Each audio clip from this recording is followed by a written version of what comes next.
से हम देखा तनी दवा दुआ तोहर कौनो दवाई काम ना करी।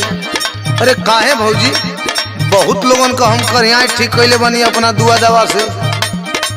अरे सुना ई तोहरा से ना पकड़ाई हो। काहे हो? सुना